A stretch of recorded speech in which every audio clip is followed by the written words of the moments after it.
दोस्तों, एक बार एक शख्स की बहन फौत हो गई। जब वो उसे दफना कर वापस आया तो इस शख्स को याद आया कि मेरा बटवा तो कब्र के अंदर गिर गया था।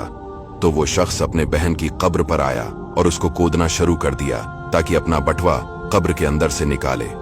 जैसे ही कब्र को खोला तो इस शख्स ने देखा कि बहन के कब्र में आग के शौले भड़क रहे हैं और बहुत से सांप उसको नोच नोच कर खा रहे हैं। तो वो शख्स डर गया। उसने वापस कब्र के अंदर मिट्टी डाली और रोता हुआ अम्मा के पास आया। पूछा, अम्मा जान, मेरी बहन के अमाल कैसे थे? वो बोली, बेटा क्यों पूछते हो, क्या वजह है?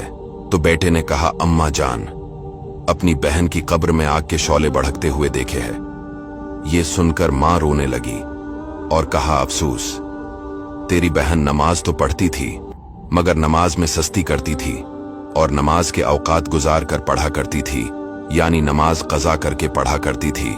दोस्तों, यहाँ पर एक औरत नमाज पढ़ रही है लेकिन कज़ा करके पढ़ रही है, कब्र में उसको अजाब हो रहा है। इन लोगों का क्या अंजाम होगा जो नमाज ही नहीं पढ़ते।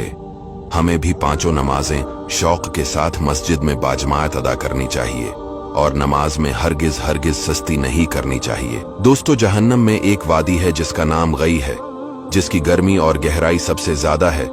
इसमें एक कनवा है जिसका नाम हब हब है।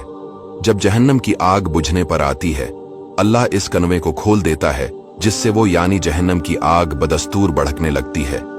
ये कनवा बेनमाजियों और जानियों और शराबियों और माँ बाप को तकलीफ देने वालों के लिए है। और हुजूर सल्लल्लाहु अलैहि वसल्लम एक हदीस में फरमाते हैं, बेनमाजी की कब्र में एक गंजा सांप मुसल्लत किया जाएगा जो इसे कयामत तक ढसता रहेगा। इसीलिए दोस्तों, 5 वक्त की नमाजें पढ़ने वाले बन जाओ, दुनिया में भी कामयाब हो जाओगे और आखिरत में भी।